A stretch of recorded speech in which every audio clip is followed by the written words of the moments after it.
Eh bien, salut Xavier. Salut Guilain, puis bonjour à tous. Donc on est allé à la Bourdaissière voir Nicolas au conservatoire de la tomate. Et vous savez comment on est, on n'a pas pu se retenir.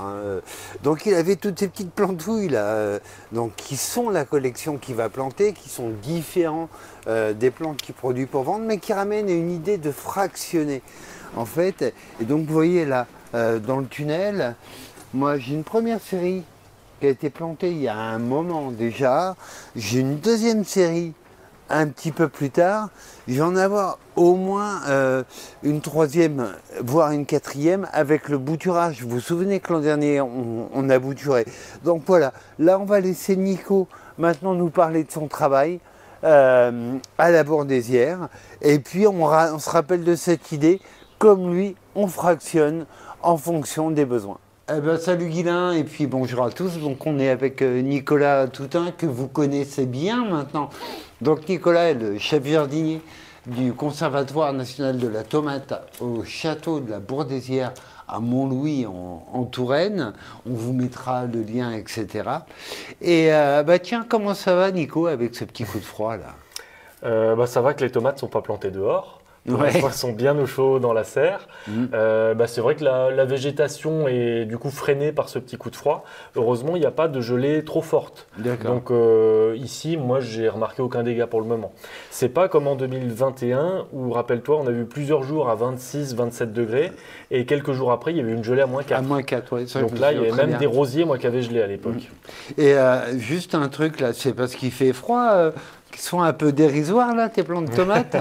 Non, parce qu'en fait, je fais deux séries. J'ai déjà des plants qui sont bien démarrés parce qu'on a une fête des plantes chaque année à Pâques, comme tu le sais. Et puis, du coup, on a des plants qui sont distribués à ce moment-là. Et là, tout ce qu'on voit ici, c'est la collection de tomates qui ira dans le potager du château de la Bourdaissière et que je planterai qu'à partir de mi-mai dans le jardin. Alors, pour planter mi-mai, ça veut dire que tu sèmes quand? On est en Touraine. Ouais. Tu sèmes sur une nappe chauffante, hein, c'est ça? Alors, même pas ceux-là. Les tout premiers, oui, parce qu'il faisait vraiment froid. Mais là, en ce moment, en fait, il n'y a pas de chauffage. C'est vraiment le chauffage naturel de la serre par le soleil pour avoir ces plants-là que j'ai semés début avril. Début avril? Tout début avril. Okay. Et tu vois, en un mois et demi, en fin de compte, à cette période, en un mois et demi, on peut avoir des plants. Donc, c'est-à-dire que quel délai tu as entre le semis et le repiquage? En fait, c'est variable en fonction de la période. Parce que la première série de plants que j'ai semés en janvier pour avoir des plants déjà beaux à Pâques, je les avais semés dans la première quinzaine de janvier. Je les ai repiqués la première quinzaine de février.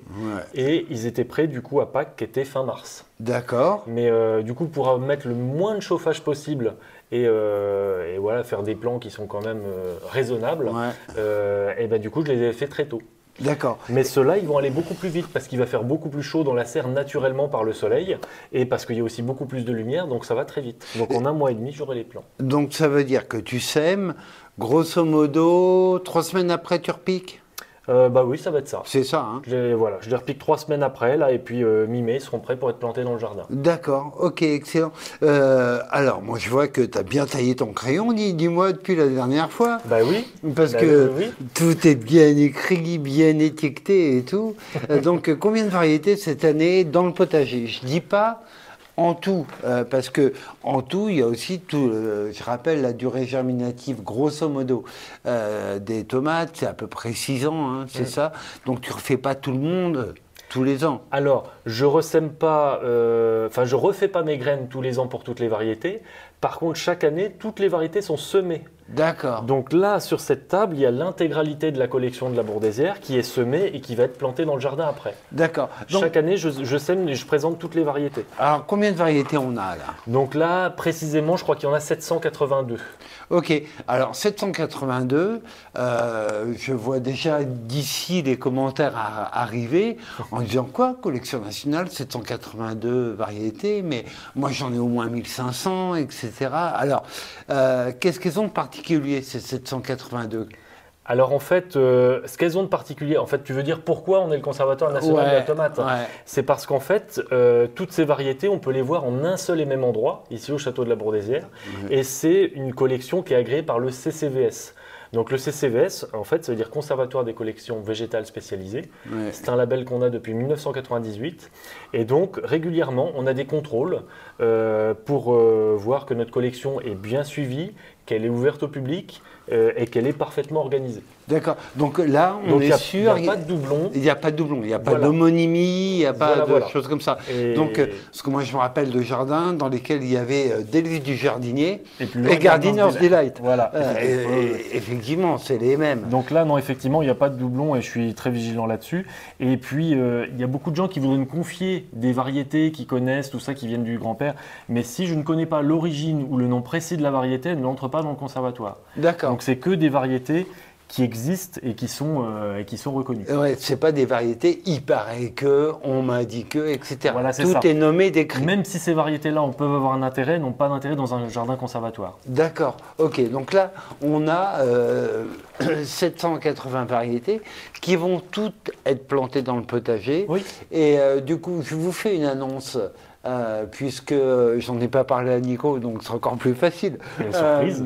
Voilà, c'est une super surprise. pas le choix. C'est-à-dire que pour les membres de la chaîne, vous savez qu'on a l'habitude d'envoyer quelques graines, etc. Et moi, j'avais envie de demander à Nico cette année, Qu'est-ce qu'il va me faire est-ce qu'il n'y aurait pas une tomate dont on pourrait faire des graines et puis qu'elles aillent aux membres de la chaîne d'une tomate qui voudrait essayer. Tiens, quelle variété de tomates tu recommanderais, toi, Nico? Si Alors, tu veux en faire une, c'est très réducteur. Eh ben, mettons que tu es sur une île déserte. Voilà. Là, comme ça, il y a une variété que j'aime bien ressortir qui s'appelle cœur de bœuf orange. On en a déjà parlé. Ouais. Voilà, c'est une variété que j'aime bien parce qu'elle n'est pas trop difficile à faire et elle est assez productive. Et surtout, elle est très bonne. Ok, mais moi, j'aime beaucoup les tomates oranges. Vraiment, gustativement, elles me plaisent bien. ouais, parce que pour moi, cœur de bœuf, la difficulté, c'est que ça produit peu de graines, souvent. Eh bien, alors celle-là, c'est pas vraiment le cœur de bœuf pointu. Cœur de bœuf orange, ça fait un gros fruit arrondi. D'accord, ok. Voilà, donc on l'appelle cœur de bœuf parce qu'en fait, elle est très charnue et avec une chair très dense et avec pas trop de graines, mais il y en a quand même suffisamment pour faire. Voilà, il faudra quand même plusieurs fruits selon ce qu'on veut faire. Et donc, mais c'est une variété que j'aime beaucoup. On est dans les homonymies. Il y en a une qui a été rappelée sur la chaîne qui est très intéressante, moi je trouve. C'est Persimon Kaki-Coin. Est-ce que tu l'as fait celle-là? Oui. D'accord, tu as Kaki-Coin. Oui. Moi, pour moi, c'est une très bonne et on est chez les oranges dont tu parlais. Oui, oui. Et on se fera une petite dégustation cet été.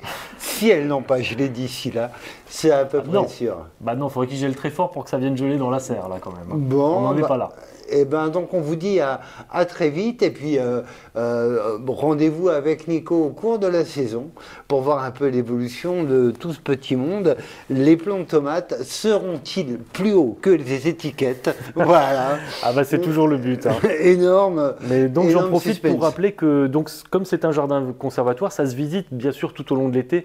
La meilleure saison pour visiter le jardin, c'est août et septembre parce que c'est là que toutes les tomates sont mûres. Mais sinon, on est ouvert tout l'été, tous les jours. Eh bien, avec grand plaisir. Voilà. À très bientôt et puis merci de nous avoir accueillis. Bah, merci à vous.